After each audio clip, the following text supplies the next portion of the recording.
जय श्री राम बच्चों, मैं अजय प्रताप सिंह अपने YouTube चैनल JSRM स्टडीज में आप सभी का स्वागत करता हूं। आज का हमारा टॉपिक होगा equation of motion by calculus method. तो हम जो डिराइव करेंगे इक्वेशन ऑफ मोशन को वो कैलकुलस मेथड से डिराइव करेंगे। ध्यान रखिएगा बच्चों, ये क्लास 11 के लिए है, बहुत इंपॉर्टेंट टॉपिक है। तो चलिए इक्वेशन ऑफ मोशन को हम डिराइव करते हैं बाय कैलकुलस मेथड। तो फर्स्ट इक्वेशन ऑफ मोशन हमारी होती है बेटा v u + at। Calculus method से जब हम डिराइव करने की कोशिश करेंगे तो सबसे पहले हमें निकालना रहेगा एक्सेलरेशन। ध्यान दीजिएगा बच्चों, जो एक्सेलरेशन होता है वो अगर आप वेलोसिटी को टाइम के रिस्पेक्ट में डिफरेंशिएट कर दीजिए तो आपका एक्सेलरेशन निकल आता है। यानी कि वेलोसिटी को टाइम के रिस्पेक्ट में डिफरेंशिएट कर दीजिए, यानी कि v को d/dt कर दीजिए।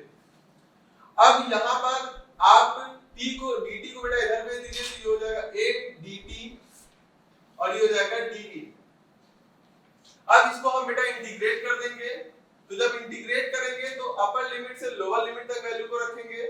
v की जो लोअर लिमिट होती है वो u होती है, जो अपर लिमिट होती है वो v होती है। a चूंकि कांस्टेंट है क्योंकि जब डिफरेंशिएशन हो रहा है वो t के रिस्पेक्ट में हो रहा है। अगर ये t होता तो ठीक था, dt नहीं है, ये कांस्टेंट है तो ये बाहर आ जाएगा। और dt का जब हम डिफरेंशिएशन करेंगे तो यहां पर बच्चों a जो है वो कांस्टेंट टर्म है। क्योंकि dt यानी कि टाइम के रिस्पेक्ट में डिफरेंशिएट हो रहा है। अगर ये t होता तो इसका हम जो है इंटीग्रेशन करते, लेकिन ये a है तो इसका इंटीग्रेशन नहीं होगा तो इसको हम बाहर रख लेंगे। और टाइम की शुरुआत में जो लोअर लिमिट होगी वो 0 होगी और फाइनल लिमिट जो होगी वो t होगी।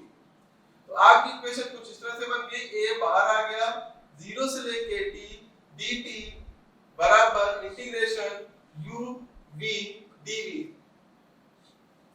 जब dt को हम सॉल्व करेंगे तो बेटा t हो जाएगा। इंटीग्रेशन ऑफ dt क्या होता है, t होता है, और ये ऊपर अपर लिमिट नीचे लोअर लिमिट बराबर dv का इंटीग्रेशन v होता है। अपर लिमिट है बेटा इसकी v और लोअर लिमिट है u। सॉल्व कैसे करते हैं, अपर लिमिट जो यहाँ पे टर्म होता है उसकी अपर लिमिट रखते हैं माइनस उसकी लोअर लिमिट, यानी कि t की अपर लिमिट क्या है बच्चों, t है तो t लिखा, t की लोअर लिमिट क्या है 0 है -0, v की अपर लिमिट है v और v की लोअर लिमिट है u तो -u।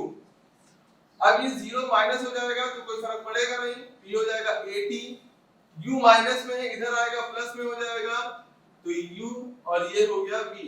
तो ये आपका कैलकुलस मेथड से फर्स्ट इक्वेशन ऑफ मोशन आपकी प्रूव हो चुकी है, v u + at। अब second equation of method equation of motion को भी हम डिराइव करेंगे। सेकंड इक्वेशन ऑफ मोशन जो होती है बेटा आपकी वो क्या होती है, s ut + ½ at²।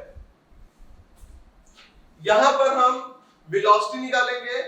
जैसे एक्सीलरेशन जो होता है वो वेलोसिटी का टाइम के रिस्पेक्ट में डिफरेंशिएशन होता है, वैसे ही वेलोसिटी क्या होती है बेटा, डिस्प्लेसमेंट के रिस्पेक्ट में, डिस्प्लेसमेंट का टाइम के रिस्पेक्ट में डिफरेंशिएशन होता है। तो आपका जो डिस्प्लेसमेंट है उसका डिफरेंशिएशन हो गया टाइम के रिस्पेक्ट में।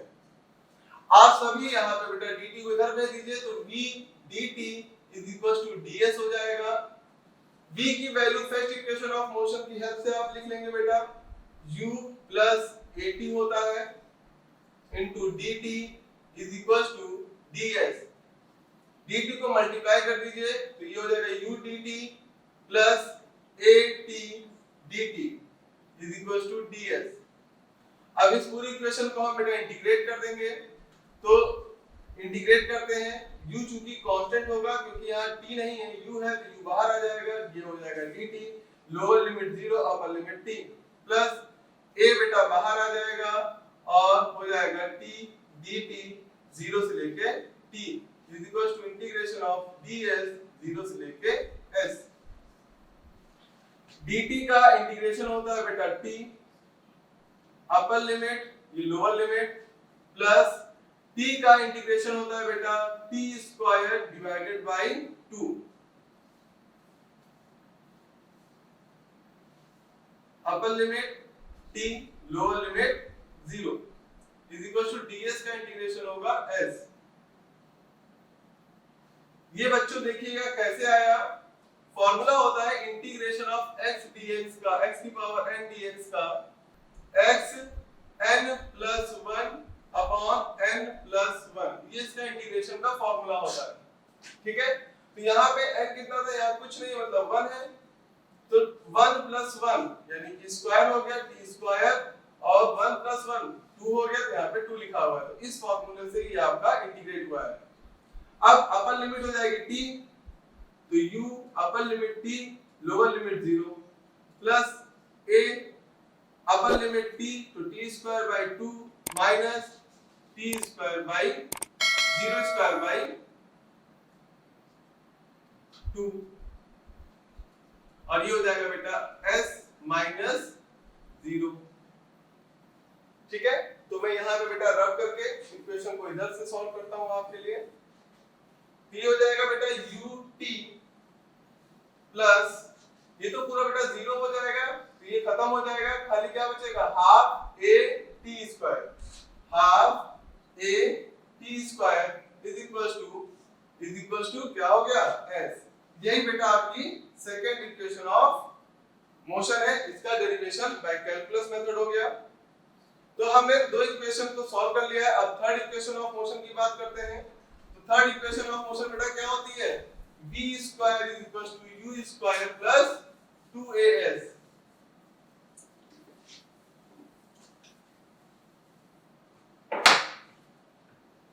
v square is equal to u square plus 2as, ये बेटा आपकी थर्ड इक्वेशन ऑफ मोशन हो गई। तो इसको चलिए देखते हैं इसकी प्रूविंग कैसे करते हैं। इसमें फिर से बेटा आप एक्सेलरेशन निकालेंगे। एक्सेलरेशन होता है बेटा dv बाय dt। बताया था बेटा आप सभी को भी कि वेलोसिटी का टाइम के रिस्पेक्ट में डिफरेंशिएशन जो होता है वही एक्सेलरेशन होता है।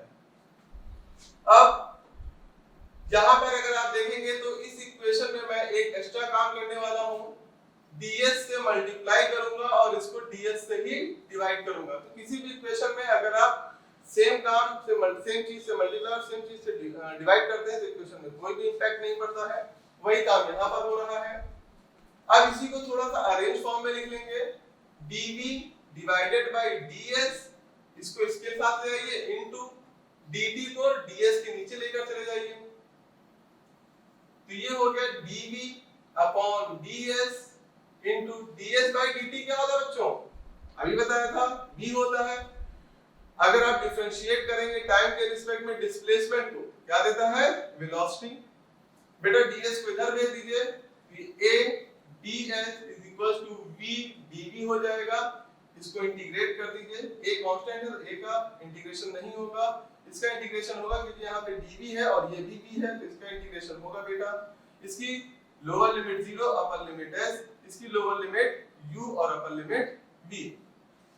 तो a ds का इंटीग्रेशन s हो जाएगा, अपर लिमिट और ये लोअर लिमिट, v dv का इंटीग्रेशन करेंगे तो क्या हो जाएगा बच्चों, v square divided by 2, upper limit इसकी है v और लोअर लिमिट है u। अब क्या करेंगे बच्चों, a upper limit minus lower limit, तो s की अपर लिमिट है s और लोअर लिमिट है 0 minus 0 is equal to v square, upper limit है चूंकि v की v ही है तो v square divided by 2 minus lower limit क्या है बेटा u, तो u स्क्वायर डिवाइडेड बाय 2, ये हो जाएगा बेटा as is equal to v square minus u square upon 2, मैं दोनों में 2 है तो आप होल अपॉन में कर लीजिए और इस 2 को इधर भेज दीजिए क्योंकि डिवाइड में है तो मल्टीप्लाई में हो जाएगा, 2as is equal to v square minus u square, u square को बच्चों माइनस में इधर भेज दीजिए तो u square plus 2as is equal to v square.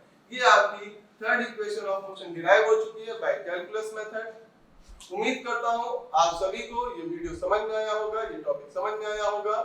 अगर फिर भी कोई कंफ्यूजन रह जाती है तो आप मेरे कमेंट्स बॉक्स में आकर वहां पे मुझे कमेंट्स कर सकते हैं। आज के लिए बस इतना ही। जय श्री राम। सभी लोग अपना बहुत बहुत ख्याल रखें, मेरे चैनल को सब्सक्राइब करें, वीडियो को लाइक करें और बेल आइकन को जरूर दबाएं।